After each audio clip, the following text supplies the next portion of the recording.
Now you might be saying that you know, I'm going overboard, and you know, he is the head of state, and it's no big deal, all right. But if you look at some of the symbolism behind his visit, and you go to uspapalvisit.org, you'll see a short article on there. It says, in U.S. Masses, Pope to carry pastoral staff of Blessed Pope Pius IX. And so, you know, what was the significance of Pius IX? I mean, why is he carrying his staff while visiting the United States rather than carrying his own staff? I mean, there must be some reason for the switch. So if you go to Wikipedia, you can look up Pope Pius IX, and you'll find out something very interesting. Okay, now on the Wikipedia page for Pope Pius IX, it says that he formally defined the dogma of the Immaculate Conception, organized the First Vatican Council, which defined the dogma of papal infallibility. But it also goes on to say that he is known as to the Catholic faithful as the scourge of liberalism, and that he was in opposition to secularism and rationalism. And he issued the famous Syllabus of Errors in 1864. So we need to move on and find out what was this Syllabus of Errors. According again to Wikipedia, the Syllabus of Errors condemned concepts such as freedom of religion and the separation of church and state. What's interesting is not only was Pope Pius IX totally against separation of church and state, against secularism, but he also had a connection with the Confederacy in the Civil War. He had sent a picture of himself to Jefferson Davis and boldly basically compares himself to Christ with an inscription that says, "Come unto me, all ye who are weary and heavy laden, and I will give you rest." Furthermore, after the war, Robert E. Lee pointed to a picture of Pope Pius IX and told a visitor that, quote, he was the only sovereign in Europe who recognized our poor Confederacy, end quote.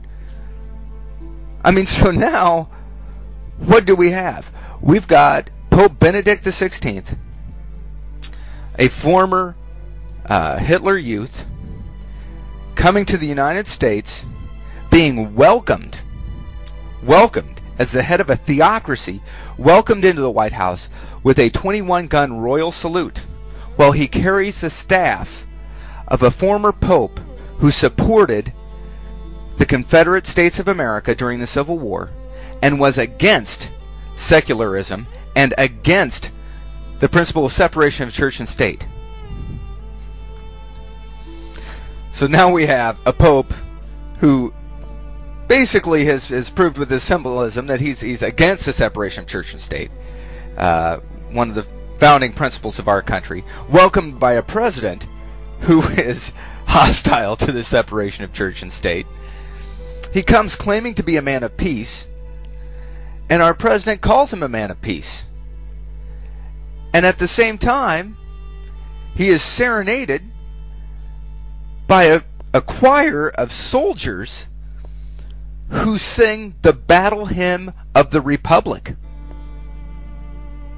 I mean, what kind of psyop are we witnessing here? And what is the administration and the media setting us up for? I mean, what is coming next? Well, I think I have an idea, and we'll get into that now. If you remember, I said at the beginning that this new war, when it's instigated, it must appear that the people were attacked while they're calling for peace. Okay, this is part of the plan. So the Pope comes and he says he's a man of peace, and the President says he's a man of peace. But yet, we have a battle hymn being sung when he arrives. We've got a 21-gun military salute. Alright? And he's going to go to the UN, and what's he going to do there? I'm sure he's going to call for peace, and he's going to call for us all to work together. And then, his final day, his last day, he's going to ground zero. And if we look at all the newspaper reports, Times Online, and you can find it in just about any paper, it says, what is he going to do there? The Pope is to pray for the redemption of Islamic terrorists during his U.S. tour. He's going to actually pray not only for the souls of those who died on 9/11, but for the Islamic terrorists as well.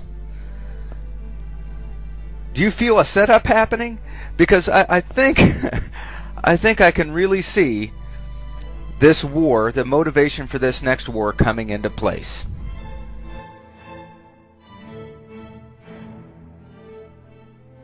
There was some kind of Islamic plot, and something were to happen to him. The stats have already been laid out. We have more people. We can win this thing. Not Catholics alone, not Protestants alone, not any one nation. No, if our culture, if our very religion is attacked, if we bind together, we have enough people to win. But in order to do this, in order to sell this whole sham, after the Pope has just called for peace, you really need to make it look like it's sanctioned by God, and what better way than through prophecy. And when I say prophecy, I'm not talking about prophecies contained in the Bible. I'm talking about sham prophecies. I'm talking about prophecies that are made up by men and made up by institutions. All right. If you go to Wikipedia and type in Our Lady of Fatima, you'll come to the page for the Fatima, 3 Secrets of Fatima. Supposedly, the Virgin Mary appeared to 3 children, I believe in 1917, and gave them 3 secrets. The first of which was a vision of hell. The second was a warning that the Church needed to consecrate Russia to the Virgin Mary, and if they did not, then Russia would eventually spread problems and war throughout the world. And so they claim that in 1917 that this was actually foretelling the Soviet Union. Now the third secret was not disclosed for a long time, and it said that Pope John Paul II was the first to say that these secrets dealt with our time. All right. Now, if we look at the third secret and we take and think of Pope Benedict's journey to the United States and where he's going to be on his last day, the third secret is pretty hair-raising. I'll quote here from the Wikipedia page. In the vision, they saw a bishop dressed in white. We had the impression that it was the Holy Father. Other bishops, priests, men and women, religious, going up a steep mountain, at the top of which there was a big cross of rough-hewn trunks, as of a cork tree with the bark. Before reaching there, the Holy Father passed through a big city, half in ruins, and half trembling with halting step. Afflicted with pain and sorrow, he prayed for the souls of the corpses he met